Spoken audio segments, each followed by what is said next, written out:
everyone should have this relationship with a farm. Everyone. Because if more people did, we'd give a damn. Yep. We would protect these places. And I get so passionate about it that I'm like, bring your family, bring your friends, let's share food, let's care about this place. And we will feed food that you do not have to doubt for a second, because we're feeding it to our children. So that was really the birthplace of, this is really where our heart is. Like, let's bring people out.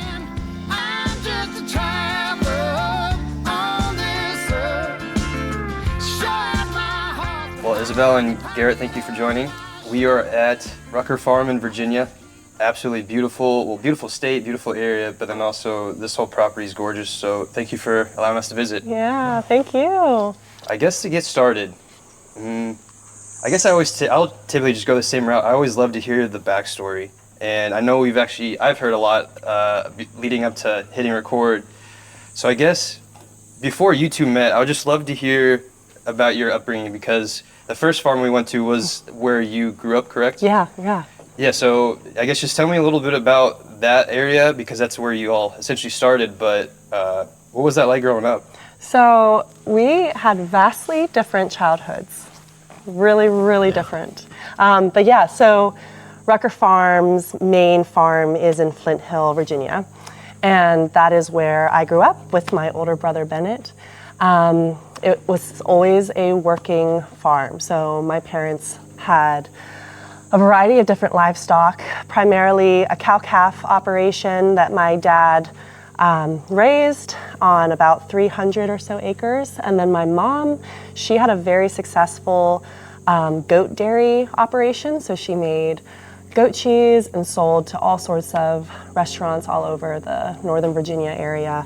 And she always likes to tell me that was a time before email, and so she was able to be successful when it wasn't as convenient to connect with people online. So we were homeschooled. We lived a very idealistic, I'd say, childhood. Just you woke up with the sun, you fell asleep with the moon, woke up and fell asleep with the sun. We were barefoot, feral.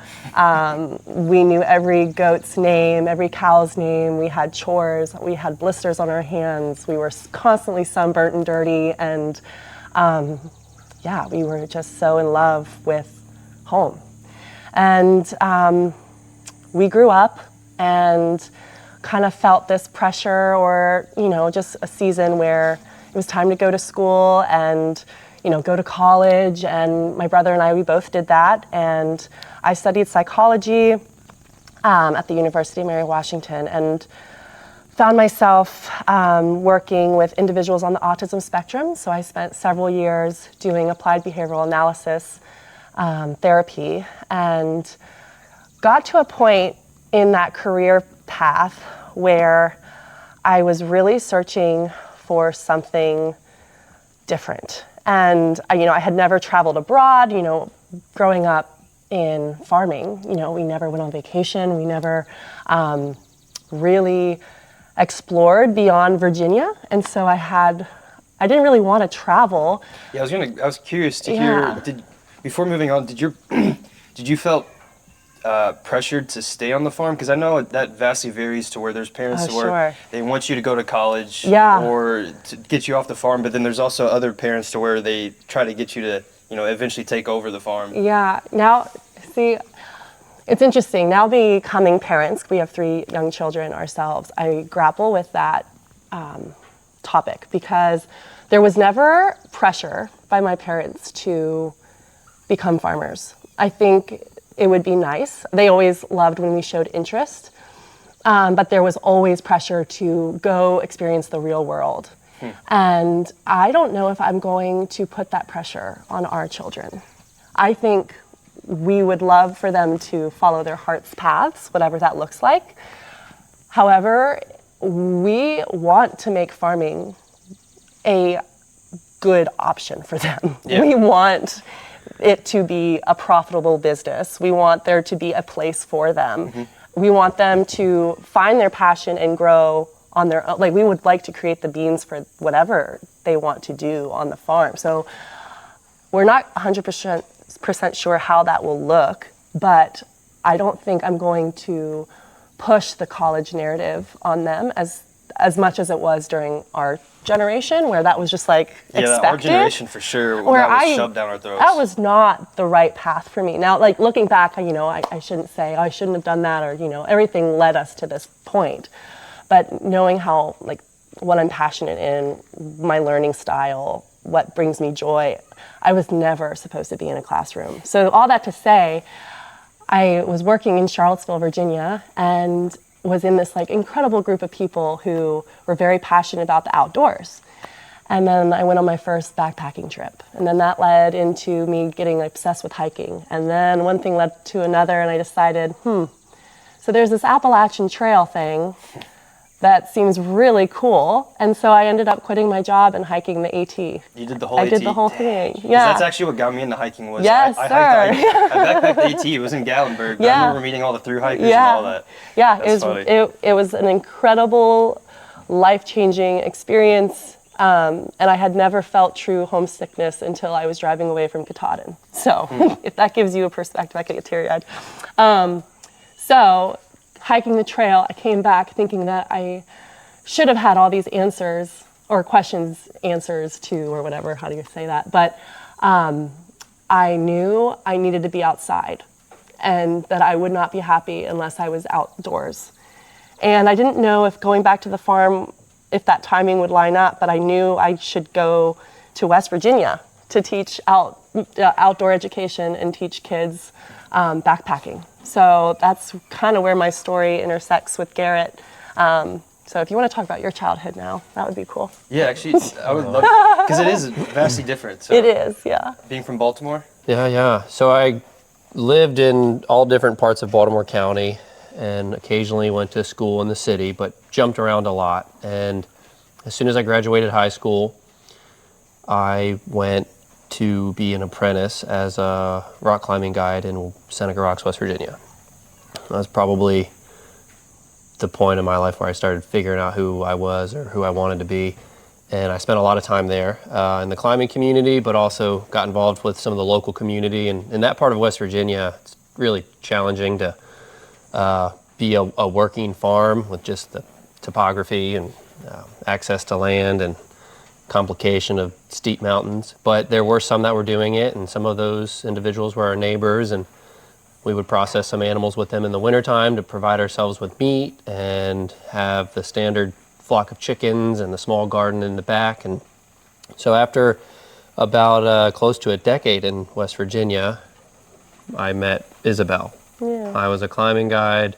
She was an outdoor educator. Our companies would occasionally join forces, and that started us off on our journey. But well, before West Virginia, like growing up in Baltimore, did you just have the standard American diet, or was West Virginia the first time you were exposed to that type of food with processing chickens? So I'm an only child from divorced parents at a very early age, but they both remarried over time, so some step siblings occasionally here and there.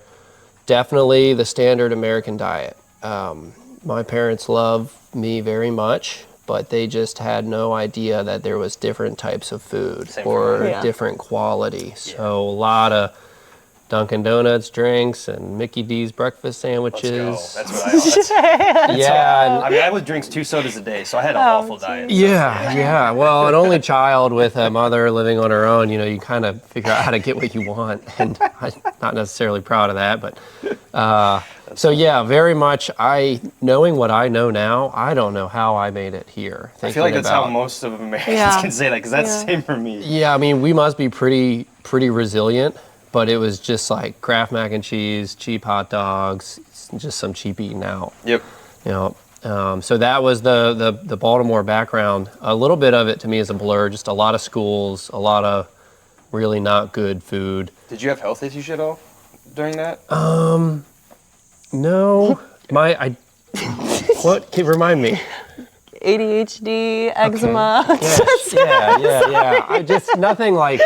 No, I'm fine. Totally good. Gluten wrecks your belly. It was probably stuff that was going on that I probably created like a massive amount of brain fog. Yeah. Because like I have way more clarity day to day than I ever did in my entire life. And so it was never it was limiting, but I don't think it was like limiting to the point where it was, I wasn't able to function. Yeah. But I've definitely become healthier every season, more and more, since we started really taking off on our journey, probably in like 2017. Yeah. Yeah.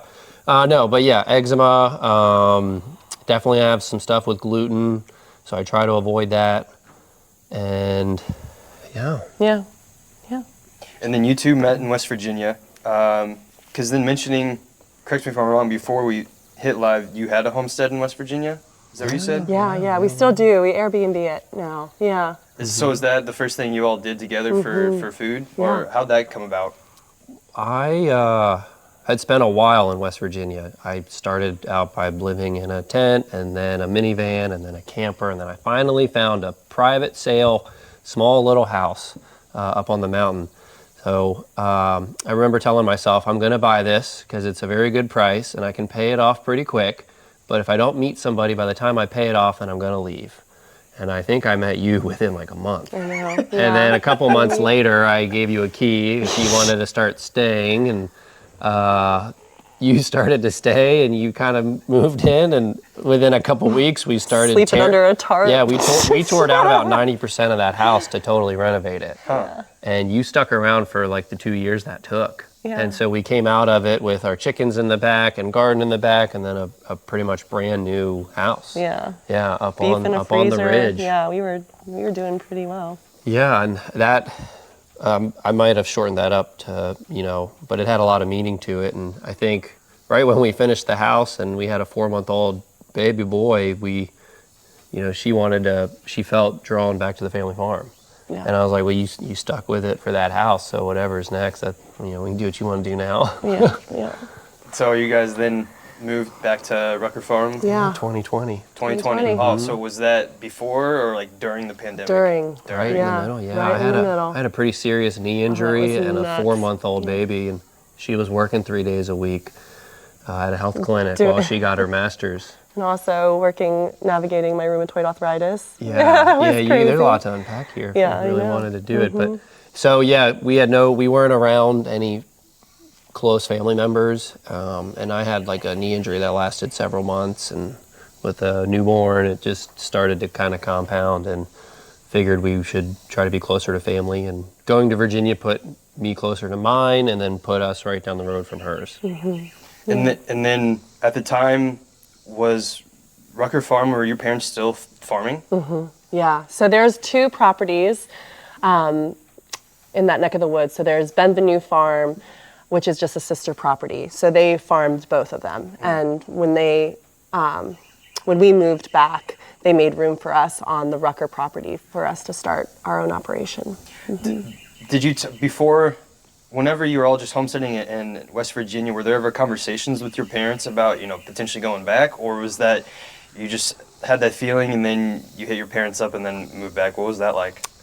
They had been, ever since like the moment we got married. We actually got married at Rucker Farm. So we went to the farm and when we were still living in West Virginia, and we got married up on the hill, which was really significant to me.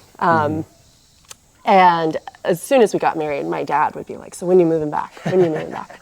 What does He's that planting mean? the Yeah. seed. You also had a home birth in West Virginia that made your parents extremely nervous. Extremely nervous. They're like, what is this woman capable of? Like, Yeah. what is she doing? Yeah, We need to have eyes on her. They wanted you back from day one. Yeah. But yeah. Yeah, so we moved back, and it was really, really, it was great, but it was also like they didn't give us much structure, which we wouldn't have wanted, but we knew we wanted to do our own thing. We were very passionate about what we wanted to do and how we wanted to farm, and it was different than the way they were farming. How were they farming?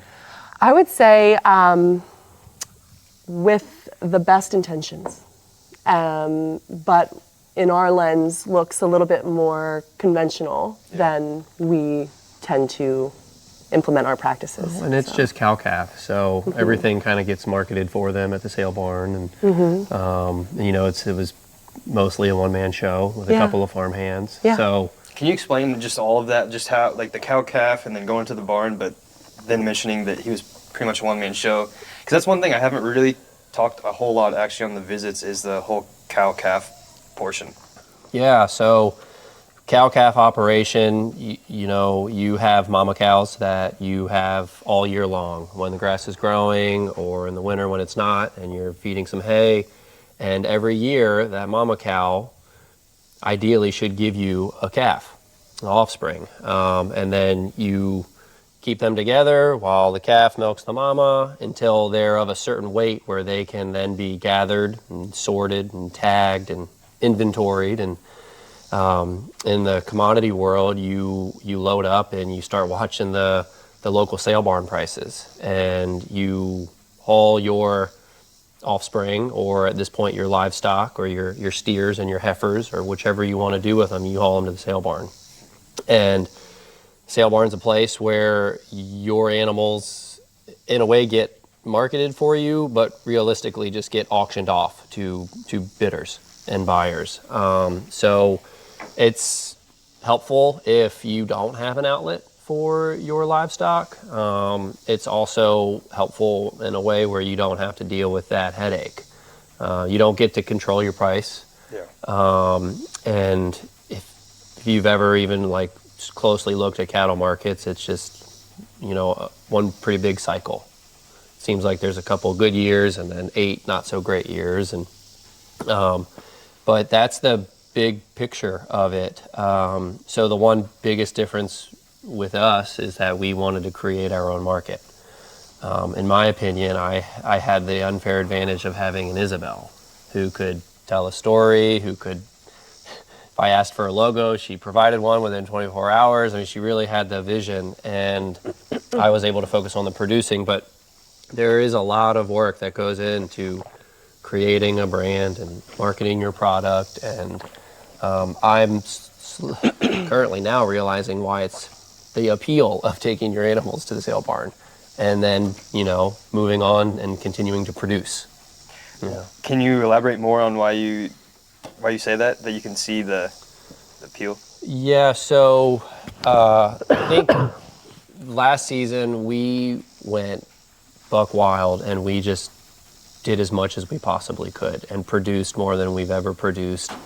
And we kind of hit the upper range of what we were capable of as individuals, and only having 2 children then. We had a third at the very end of the year.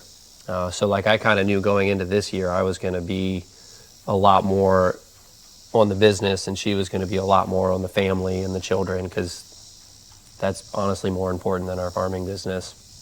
And so I'm realizing now how much work it is to the fulfillment side and the marketing side.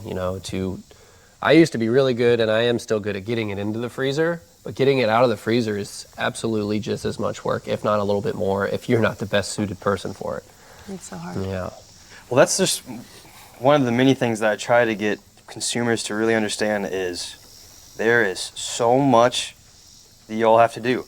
And then if you don't have, depending on where you're at and with finances, you're also doing all of the maintenance, all of the veterinarian work, all of the carpentry work, all of the electrical work, all of the water. You got to do the food, and then everything you just described. Oh my gosh, yeah. It's a lot. And then also, but this is also too why I try to wake up the consumers is the powers that be really understand that. And so that's why whenever all the corruption happens, they have all the power, money, and time to do whatever the hell they want to do to get what they want. Yeah. And that's why I try to go at it from the angle that I do is people got to wake up and really help out, because there's only so much time that you all have. Right. And then also just trying to be a family, husband, wife, because your mom's here, daughter too. There's, I guess, okay, that's my next question too. How do you manage everything? One day at a time. I mean, we started in 2020. We had a very small nest egg of, it might have been $5,000. And we built some chicken structures, purchased our first batch, and it was just like kind of unleashed from there. And every time we've sold our product, we just put it right back in, and we keep growing and producing more. Yeah, actually, let's take that. So, because I forgot to, we're currently on a new piece of property that you all when did you move here? In January? January, yeah. January, and then you started in 2020 back at the original place that Isabelle, you grew up on. Yeah. And so you started with chickens? We started with 50 broilers. 50 broilers. And then we did 100. And then we did 300. Last year we did 3,200. And somewhere along the lines we introduced pigs into parts of the farm that were being very underutilized, and it was accessible to us. So yeah, last year we did 3,200 chickens and 42 pigs on the area that we had access to, and a handful of cows. But we had more chicken ground and pig ground than cow ground. What was the reasoning behind starting with chickens? I was, at that point in my life, I guess I came from a pretty conservative family, and there was very limited risk in our life. And so I didn't want to take a loan. I had never done it before. I had heard people tell me how easy it was. I had seen some YouTube videos, but I with having such a small nest egg and not being willing to take risk, I just wanted to start small. So I built 2 $500 chicken tractors and bought a small batch of broilers, and probably upset the local feed company by trying to negotiate too much, and I just wanted it to go well. But if it didn't go well, I needed to be able to survive, and I just didn't have the mindset that I think most farmers end up having then. But over, I guess, the last 5 years, I just slowly take slightly larger risks, and I feel like I've been rewarded most times that I've taken a risk, and I guess there's some calculation to it. But that's why that was the start. And I think that's some of the appeal to the regenerative farming world, is you can have systems that can start out as small as you want and are very easily scalable. There's other people who have done it before, and they're kind of like the OGs. A lot of those individuals started back in the early 90s, if not earlier than that. And so I clearly wasn't aware of that before we started, but we went to a couple of local farms for one was a Weston A. Price event, and it just we really got sucked into the vortex in all the right ways. I was going to say that, the broiler bird, or just your classic roaster, is kind of like your gateway drug into regenerative farming. That's what Joel Salatin. Well, that's why I was curious, because Joel Salatin, that's what he so infamously talks about, is starting with broiler chickens, because you can start with any scale, but then you can also scale to eventually add more. So my next question for both of you, Garrett, you can go first. What was that experience like whenever you got back to Rucker Farm and you started with the chickens? I wish I could remember more, or I probably should have journaled more, but it was a lot of it was me trying to figure out how to be involved in the larger family farm. It was me trying to figure out how to feed my family, because now we know what we knew about food, and it was very untrustworthy. So we were going to live off chicken, until I figured out all the other stuff, or barter with other farmers. But it was just really full throttle for me. I could have spent a little bit more time with my wife and kids, but you were also in the picture, Isabelle, of the business. It just was taking off quicker than we ever thought. And so I don't want to say there wasn't a plan, but it was just go. Yeah. Yeah, and every time we would put some chicken in the freezer, you would find a way to get it out of the freezer. Yeah. And I just tried to keep up with you, and maybe you were trying to keep up with me, and that was a few years of just this is beautiful, this is really great, let's just keep going. Yeah. So just to add to that, I don't even know if you remember, because it feels like forever ago, but I remember being in West Virginia, and I pulled out my journal, and I had this vision, and I was like, oh my gosh, when we moved back to Rucker Farm, what if we created this community? And we called it the Rucker Farm Co-op. Yeah.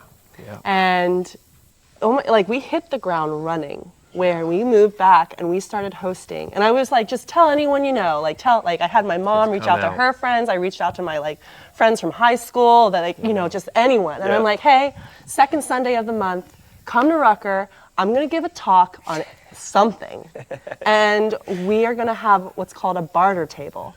And so whatever you're gardening or whatever you have an abundance of, just place it on this table and then take something from this table. So I was even like trying to figure out how to like really barter, like, and I was like, this is too much. You looked up some like IRS. I was like, this is bartering not. forms. I'm like, actually, let's not do this. funny. But I just like had such a. I was just so hungry for community, and I was so nervous about moving back to Rappahannock County and like like just giving our children a sense of place and belonging, and like we didn't have friends, and I just really wanted to be intentional about the kinds of people we were encountering. And so, we did the talks for maybe about a year.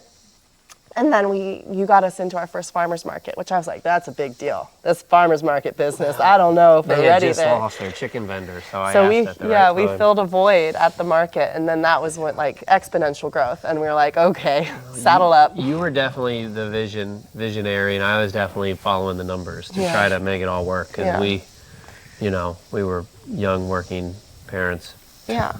But to answer your question, for me, moving back to the farm, it was like, let's find our community fast.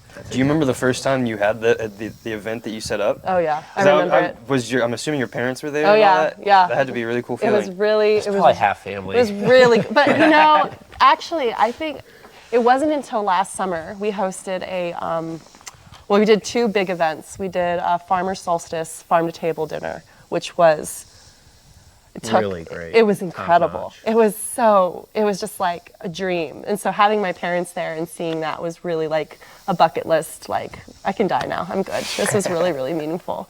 And then we did a fall barn dance. That was really, really cool. And so we just had people come out and just dance and just eat the good food and just like, so people are meeting each other that otherwise wouldn't, but they have the common ground of loving this farm. And then you realize, like our newsletter, audience keeps growing, and it's just like it's really neat that all these people are connected over the same thing. Yeah. So. And then I guess this is pretty general, vague question, because now we're on this property that you moved in January. How did you get from there to here? I guess I didn't. I was set up to partner with another local farmer up in Rappahannock on a new leased property that they had access to. And we were ready to establish some fencing and run cows there together. And establishing the fencing was where I met the individual that we partnered up with currently. He's someone who's been doing and running a cow-calf operation for the last 28 years, and he's been doing it the way that I have been dreaming of doing it one day. And he was looking for someone to get involved so that there could be more cows in the picture. And that's on this property that we're at now. So the big thing for me was I realized that I had to plan to not have Isabelle involved in the business this year, because there's 3 children and one's in homeschool and one's only 7 months old. And so that fell pretty close in line with me wanting to do cattle. That was kind of my goal all along, is I wanted to do cattle, but having the money and having the grass was all very limiting. So this opportunity showed up, and it was a great way for me to get a little bit into maybe the commodity world, but also grow our beef side of the business. And we just took the leap. We said yes, and we're here, and this property's caretaker house. It's one of 3 properties that all connect, that are leased and are a part of a 250 to 300 mama cow operation. And then you were mentioning before that you were talking to potentially a different partner. Can you also just explain that too, in the world of agriculture, to where these partnerships, like what even was that? How does that even come about? So I feel like in Rappahannock County or in Flint Hill, there's a very small hub of a lot of beef, pork, and poultry regenerative producers. I could probably say there's 5 within 40 minutes of each other at different scales.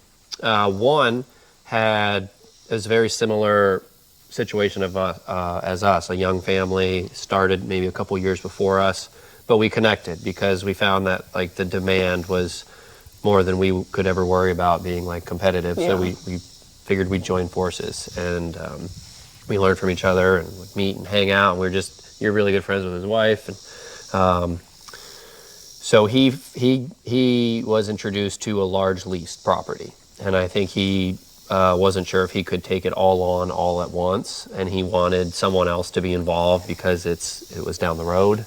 So 2 sets of eyes, and he reached out to me to see if I was interested. I think he knew our situation and how much we wanted to, produce more beef or just have cattle on the farm. And so we were ready. We had a plan on paper, and it was all going really well until I met the gentleman who was involved in the fencing piece, who I'm working with now. And I guess his offer was just a little bit better, but it was only really in the way of the scale of the offer, and there's no ceiling. When the initial opportunity, there's definitely a cap and a time frame. It was really for that individual to get their feet under them and get going. Mm-hmm. And I was just thankful to have an option. But he was very transparent about all that, and we're still very close. And there's no hard feelings. He figured it all out on his end. I would like to add, though, another way we were really involved with other producers was through the American Farmland Trust. Are you familiar? No, can you explain that?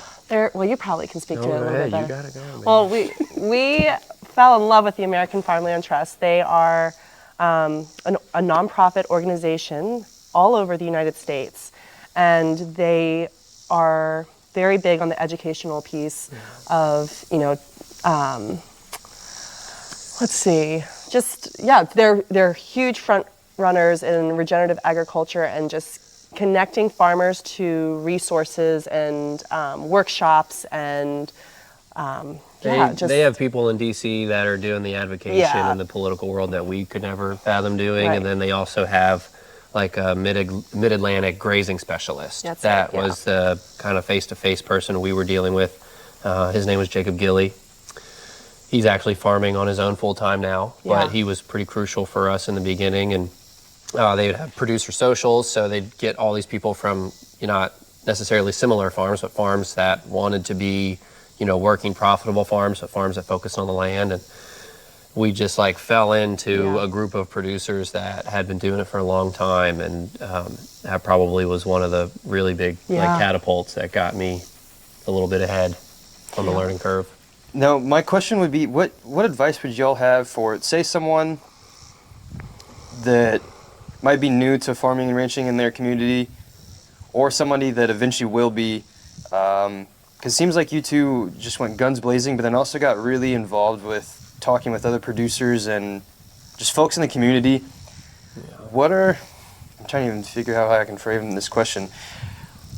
What are just advice for people how could they get involved to talk with other producers? Because I feel like that's a good way to build relationships, but then also build potential opportunities long term that led to where you're at now. Yeah, I would agree with that statement. I think the most advantageous thing that I ever did was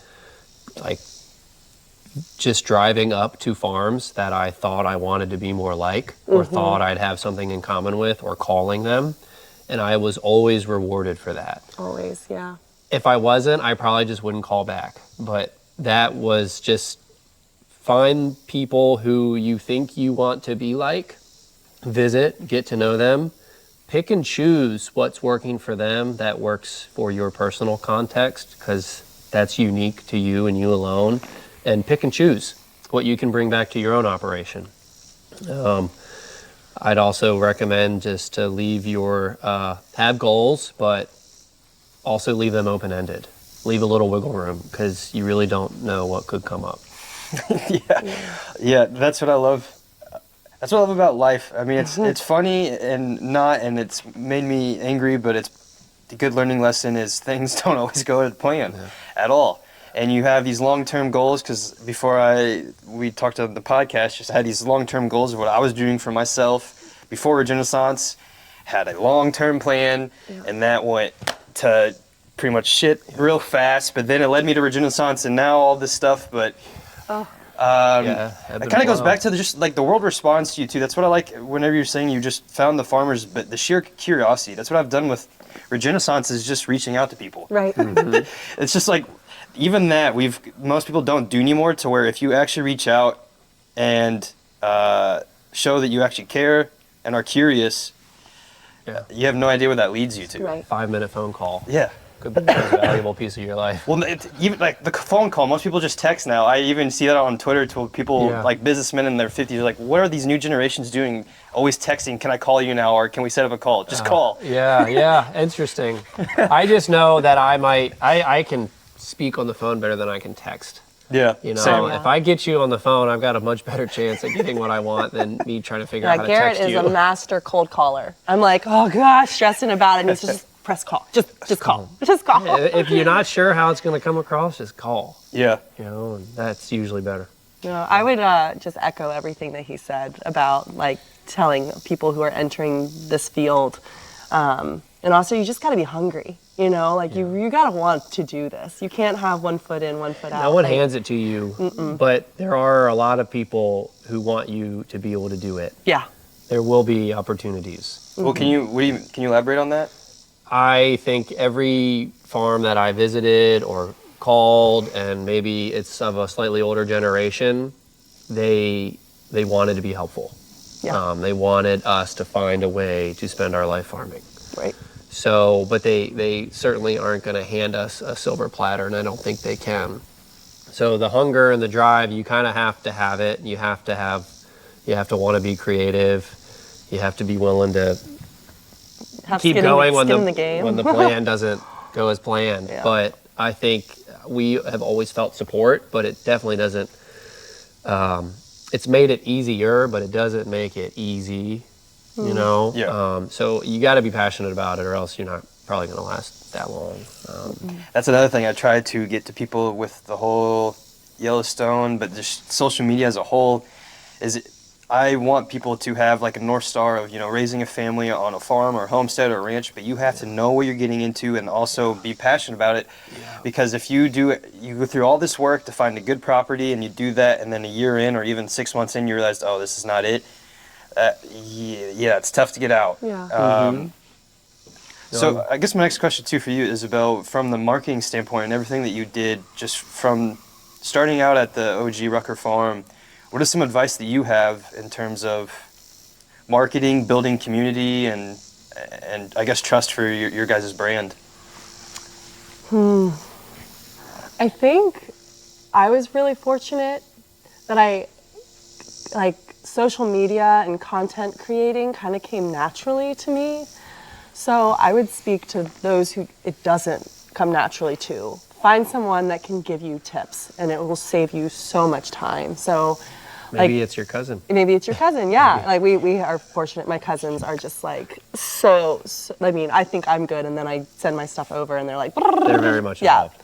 I mean, you just waste so much time not knowing what you're doing with content creating, and I am by no means an expert, but I enjoyed it. So I loved creating a logo. I loved drafting up a newsletter, and I take photos of my children all the time, and it's a hobby. And so it was fun to be able to morph that into something that would be of value to our business. Trying to think. Well, you said whenever for farmers markets, how you can't just share your whole big picture story. Yeah. So how do you sell, or how do you get your, I guess, products across to those types of folks without, having to do the whole, here's the 10-minute backstory?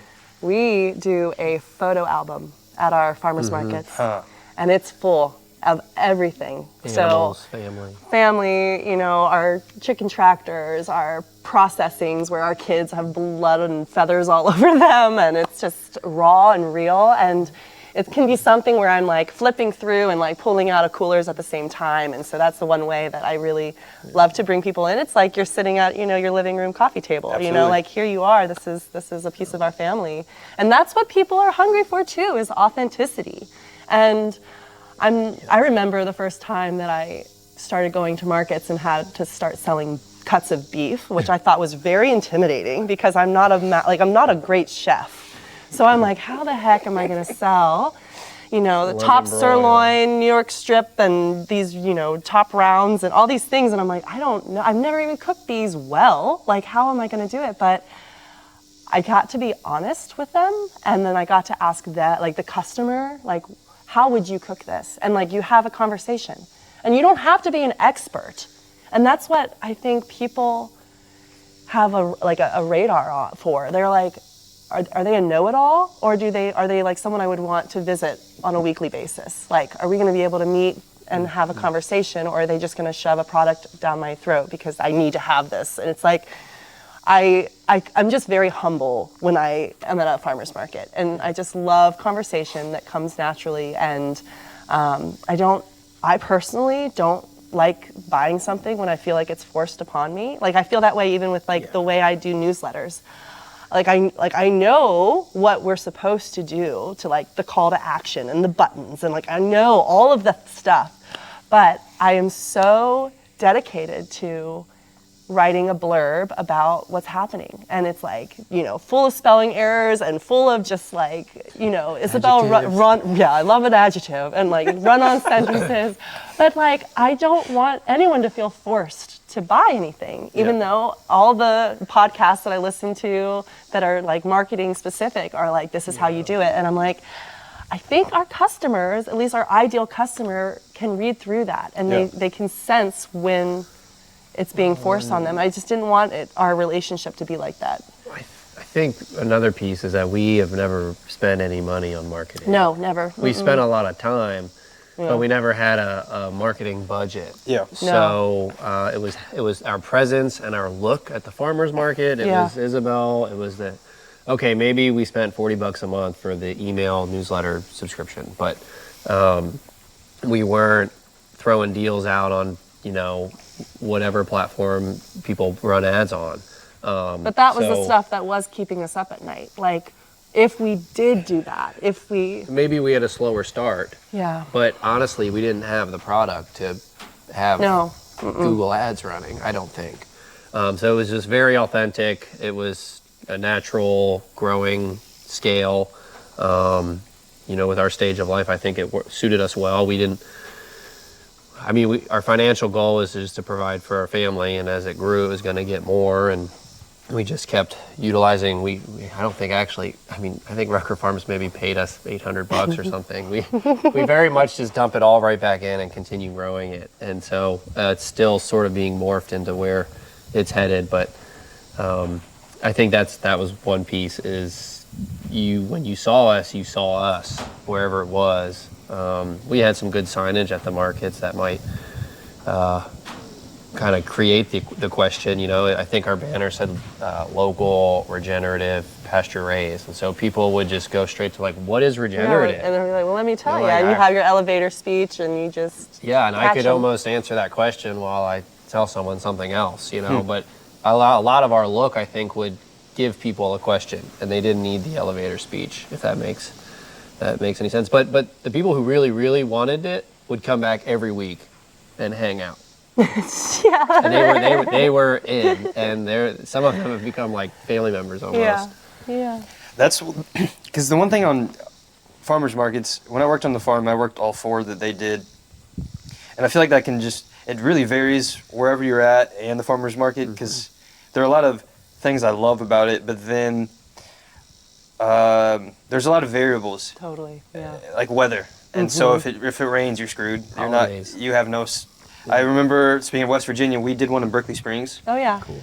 And I just remember we drove out there all the way there, had all the produce and everything, and just poured down rain for 4 hours, and we are just soaked. Yeah. And you just drive back, and you don't really have many sales, and that was your day. Yeah.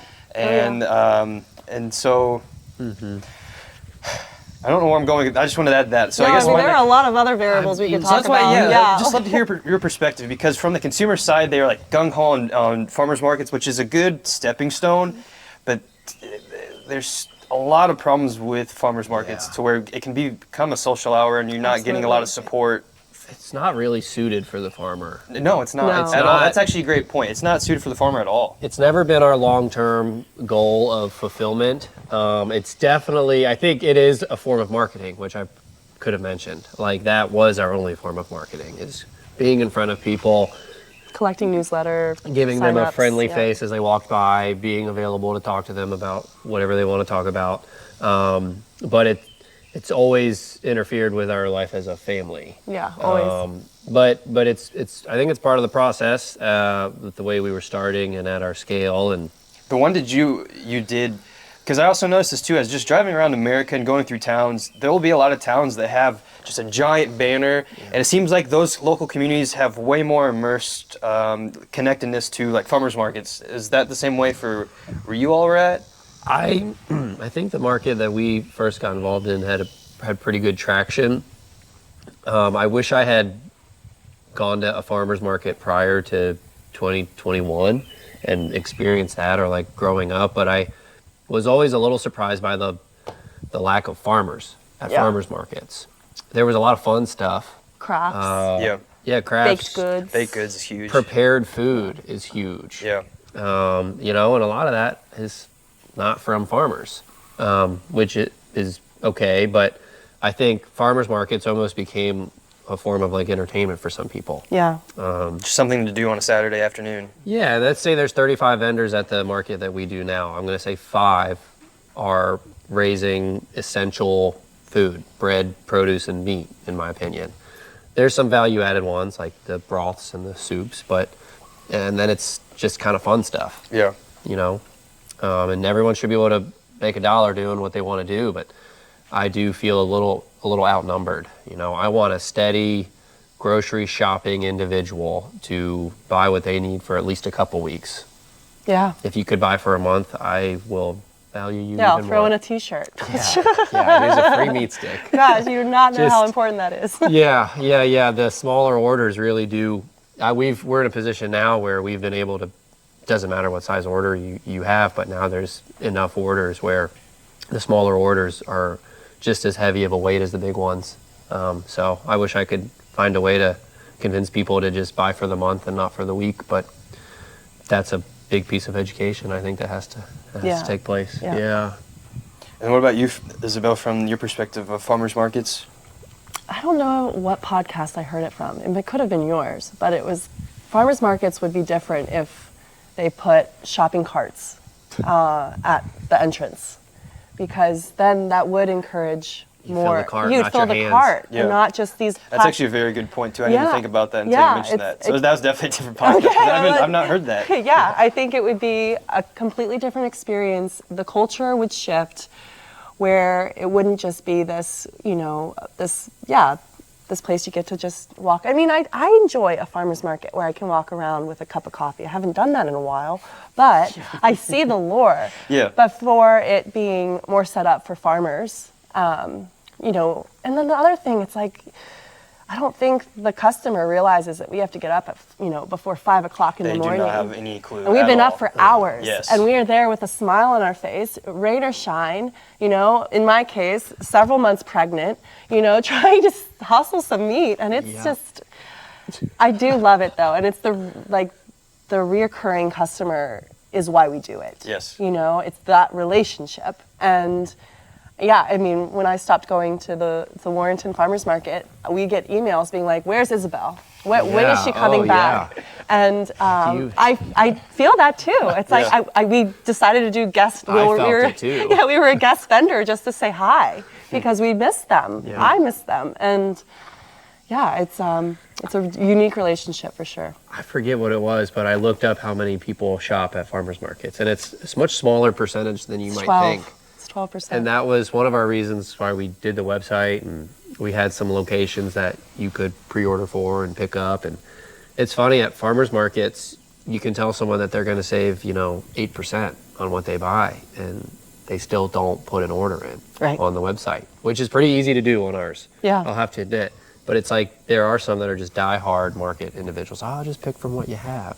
Well, you always come late and I never have it. Mm-hmm. But if you pre-order it makes my life easier. You save some money. It's a win-win. Right. And But see, it goes back to like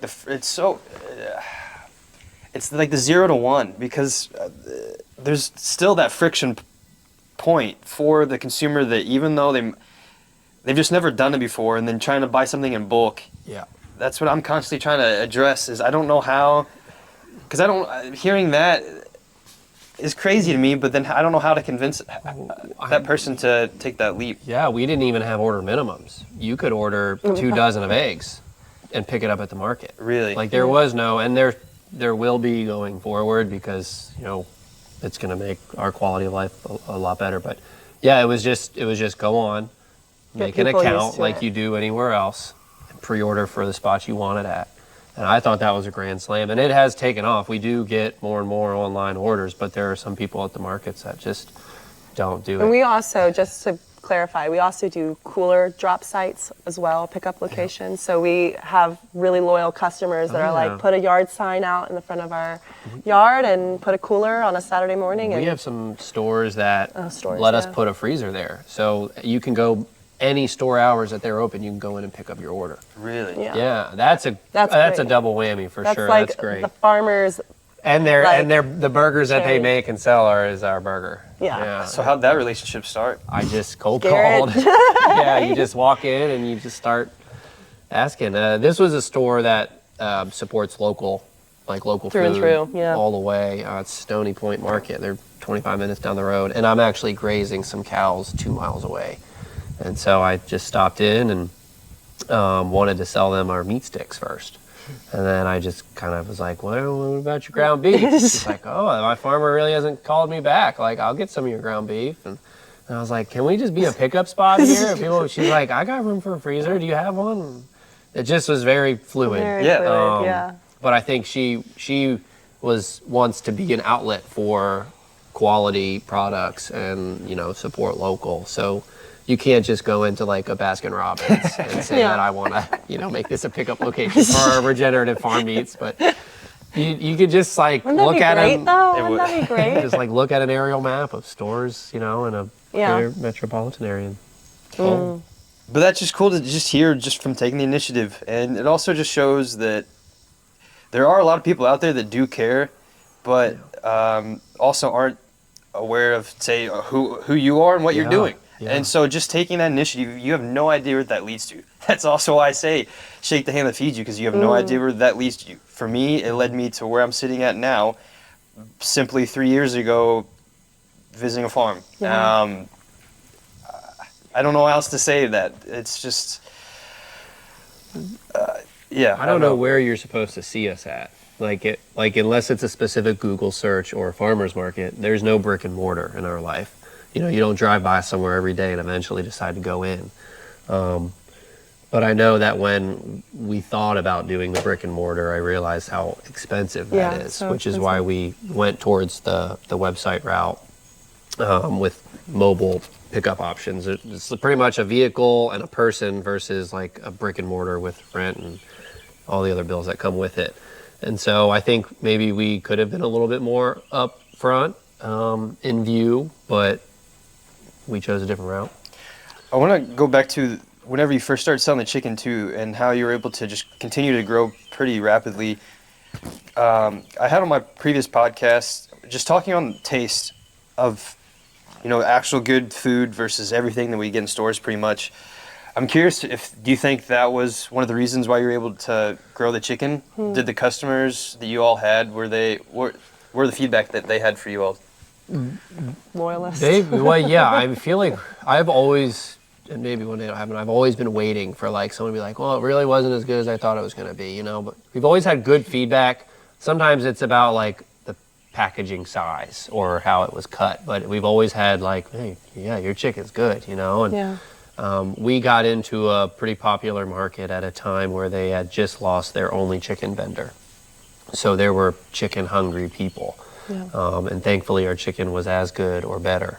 I think with our grass finished beef, though, we've been a little bit more intentional about educating the customer on, these are lower cook temps, or, they're not going, I don't know. It cooks differently. It cooks differently. And if yeah. you have never cooked it, you should know these things. Right. Because it can be done well. But if you cook it like you've been cooking grocery store steak, it's probably not going to come out the way you want it to. So can you actually just elaborate for the consumers that might not know this? Yeah. So yeah, totally grass-fed and finished beef has naturally less moisture in it. So it comes to temp quicker. It cooks quicker. So my recommendation, if you're not going to read my how to cook grass-fed beef handout, is cook with a thermometer and not a timer. Yeah. That's what it boils down to. Especially for the steaks. A lot of the slow cooking cuts, you just cook it long and slow. But with the really high dollar, high value steak cuts, cook with a thermometer. And then now when you all came over here in January, what did you do with the chickens and pigs? So with the way we've been running them, you know, we do the Salatin style chicken tractors, so I can put 4 to 6 of those on a flatbed trailer and just take them anywhere. I'm the height of a tractor trailer, but I can take them anywhere I want. That's kind of why I've stuck with those, because I don't know where we might end up. The pigs, we do 2 groups a year, so it worked out well where the group that we had prior to moving was going into the freezer. And we did more than we usually do, so we're stocked. It's in the freezer, and we haven't had to navigate having the pigs on the new property yet. But we will soon. I wanted to try to make it the move easy for the family, and then, you know, keep the business floating. But And then for cows, for you, because you mentioned that's one thing that you've always pretty much wanted to really focus in on. And I'm just curious because I've noticed this for guys in particular, like for example, I feel like guys always have a specific military branch that they are attracted to, but for like farming and ranching, they always have some specific animal that they, you know, gravitate towards. Because for me, I'm obsessed with bison, and I mean, long term, that's what I want to do. Cool. Is that how you feel about cows, or what is it about that you? I maybe could have better prepared for that question, but it's just everything about them makes so much sense to me. Like, I think they're just like a God-given gift and a total miracle that, you know, when managed accordingly, can provide, I believe, the most nutritional source of protein in the world. Maybe you'll argue with me about bison, but No, I love cows Yeah, too. so- I love bison. So. from what I've seen is, you know, sure, having multiple species on land can show, you know, more improved biodiversity, but I think with just cows, you can cover a lot of ground. You can have a lot of positive impact with just one person. So they're pretty easy animals to manage. It's just, I haven't been able to find an argument for having cows on ground and their impact that they can have. It's really, really beautiful. Yeah. And I know I'm probably know 25-30% of what it takes or what there is to know about cattle. And I don't know if I'll ever get to 100, but you know, this is the first season I've been involved, like very closely involved with a cow-calf operation. That's pretty strategic. You know, following the statistics and tracking the productivity, all while managing, you know, I guess, you know, in harmony. I mean, if you can grow more grass, you can feed more cows for less, you know. Now, Garrett, aren't you worried about all those cow farts and burps? Oh, yeah. The easiest thing I have to say to that is, like, the only population that's grown is the human population. Cattle population has decreased drastically. No, I think I just laugh every Yeah. time that conversation's Well, ever brought up because it's such a ridiculous you never know conversation. if they're like asking it for real or not. Some people ask it and they're joking around with me at the markets. Some people ask that question or others. It's really sad. You know, Yeah. it's really, I mean, people, Yes. Well, that's the power of really sad. Power of Yeah. social media and Screen. being disconnected from your food. Yeah. And that's again why I say you can see everything that you're sold and lied to online from all the people that do none of the farming, or you could actually go to a farm, see for yourself, and talk to people that are actually doing the work, and then compare that to online. And you'll notice and realize how much BS has been sold to us our whole lives. Right. And at a big scale. at a huge scale, all by design. I think it's absolutely deliberate. So actually, could be a good segue on just like the whole family aspect for you, Isabelle, too. I guess what's it like now being a mother of 3 children? I guess first it was on the farm that you grew up on, but now here, just what's that experience like? It's my life's mission. It's my life's work. I know this is exactly the role I was created to fulfill. I'm so passionate by the work that Garrett does. And I remember in the decision to move to this new leased property, I was heartbroken with even the possibility of uprooting and going to a different farm because I was like, you're robbing my children from this, like from them having their childhood on Rucker Farm, which isn't the truth, but it was that heavy in my heart. But I went away, I prayed, I came back, I prayed some more. And I remember looking at Garrett and saying, as long as you're farming, like the way that we want to farm, these children will have the most incredible, meaningful childhood. And if we're able to provide them with the food that we are, like we can't mess up. And I find a lot of spirituality in the work that we do, a lot of purpose, a lot of meaningfulness, and kind of to tie back into what we were just joking about like cows farting and, the disconnect that people have with nature. I'm constantly teaching my children like the laws of reciprocity and the honor of harvesting, and that there's so much growth and love that can be gained by living in such close connection with the animals that we raise. And so, yes, our children, all of the children so far have been on my back during chicken harvest. Torin loves plucking feathers, and like I find pride in that. I see that as a win. I grew up around it as well, but not as close as they do. And I want them to understand what it takes to raise a life right, and also what it means and the weight of taking a life in the right way.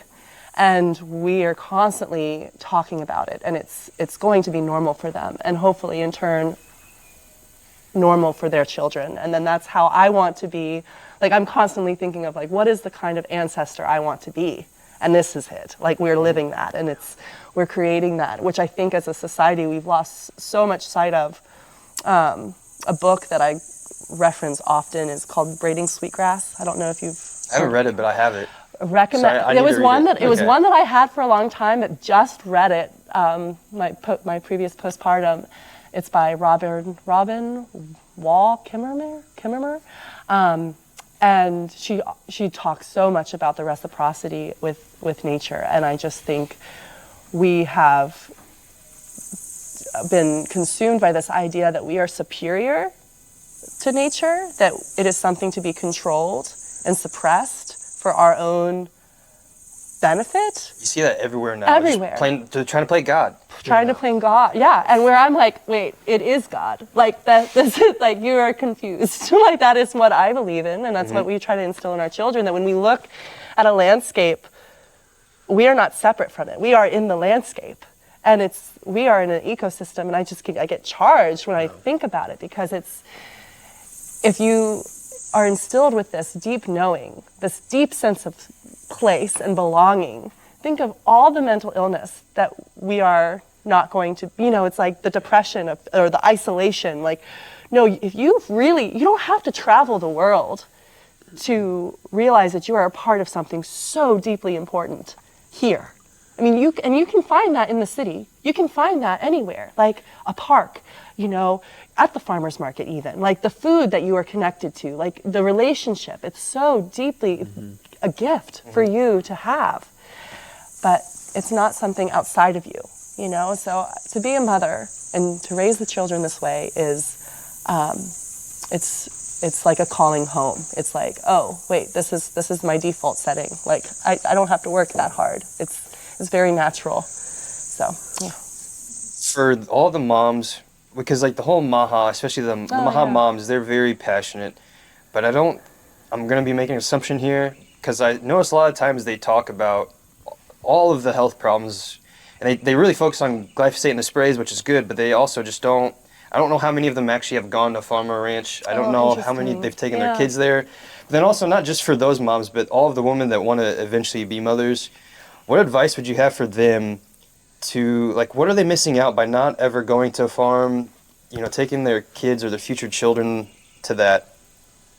I know it's a pretty vague question. No, does that make sense? The first thing that I would, and I'm only thinking of myself and my own experience, But when we got married, and we were so intentional about bringing children into this world, too intentional at times. But something that I always said was like, I'm going to take radical responsibility of everything I can. Radical. What does that look like? It can be really scary, but I was like, we're gonna have our babies at home. We're gonna raise all the food that we feed our children. And I'm not recommending that for everyone. Absolutely not. We made it a little harder than it needed. We made it really, really hard. But we also had incredible mentors, and we would not be in the situation without them. But I think just for expecting mothers or mothers in general, just like sit with what radical responsibility would look like in your context and see what small incremental changes you can make, where it's like, okay, this weekend we're going to go to the farmer's market and we're just going to just check it out. And then maybe just set small open-ended goals about like these incremental steps you can take more responsibility of. And that really is asking hard questions about your health.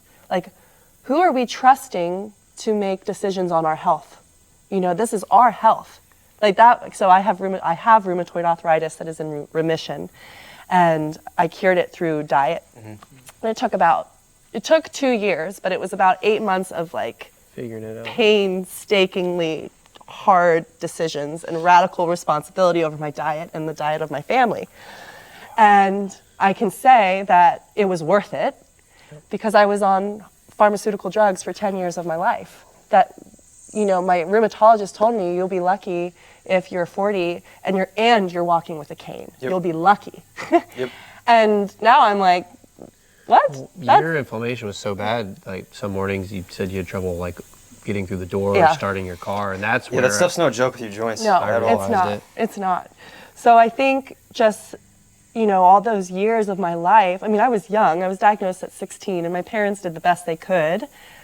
But it was really me meeting Garrett and us, you know, really having a different relationship with our food that I was like, I don't trust these guys in the white coats anymore. Like this, I feel like shit with their help. I've never felt good. So I feel the best when I stop eating. And like that, then I know that sounds weird, but it was more of like giving my gut a break. Yeah. And so then I went down these rabbit holes of like, okay, well, it's all in my gut. And so if I can only eat foods that are good bacteria and like give my body the ability to rest from whatever bad bacteria I've been giving it, then, and I can't get into all the details of how I cured the RA, but it takes time. And I think that's something that as a society, we're just so addicted to convenience and the shortcut and the magic pill, even if it's not working. So it really took me looking inwards to be like, okay, I am a brilliant design. There's no difference between me and Mother Nature. Mother Nature is a self-healing organism. I'm a self-healing organism. I can do this without chemicals. And I think that shift is really scary for people. It's so scary, and it's isolating too, because you're gonna upset everyone that loves you because they're gonna be afraid that you're going to hurt yourself. But you have the ability to heal yourself. And I just wish more people had the confidence to know that they can. It's just gonna be uncomfortable. Yeah. It's very uncomfortable. But to me, that all leads back to, I believe the root of all of our problems is our disconnection from our food. Because again, everything you're just describing, if you've never been to a farm or ranch, it's just hard. You don't see the connection. And that's why it's like the whole out of sight, out of mind aspect. And that's why I asked you is, I don't know how else to try to get folks to take that massive leap from 0 to 1 of actually going to a farm or ranch and then, you know, actually having a relationship with a farmer or rancher. Because to me, that changes everything. I'm not going to say that will solve all your problems, because there's so many modern day issues that contribute to all of humanity's problems, but it really gets the ball rolling once you start seeing the picture of how all this works together, and then going back to you start thinking long term, because I do agree that's what I'm trying to help change is more than anything. I'm trying to help change the culture of America, because with the whole convenience thing, to me it's because of the out of sight, out of mind. You go to a grocery store, you expect everything to be stocked year round, doesn't matter the food. There's no more seasons. You expect food to grow overnight. You Yeah. expect your problems to be solved overnight with now Ozempic and all these other Oh, pills. But that's just how we are as a culture. Totally. And I don't think we ever get out of this long term if we don't shift that. Right. And then to me, I don't think we ever fix that if we don't get back to land, essentially. Right. Absolutely. So yeah, that's really all I had then. This has been really awesome. Really great. I don't know if there's anything else that you would like to, talk about. The only thing I think I could add, as far as when you asked about advice, would be to immerse yourself around people that you want to be more like. Yeah. I feel like the last 10 years of my life, every friend I've made is probably 25 years older than me. I can relate to that. Yeah. So, and I never had to remind myself to do that, but whoever you surround yourself with or whatever you surround yourself with, you will be more like. So if you just have that in the back of your head, cold call who you want to be more like. Yeah, I love that. Yeah, I don't think there's anything I know, yeah, we're talkers. Do you guys want to go see some animals? Let's do it. Great. Cool. Thank you, guys. Thank you.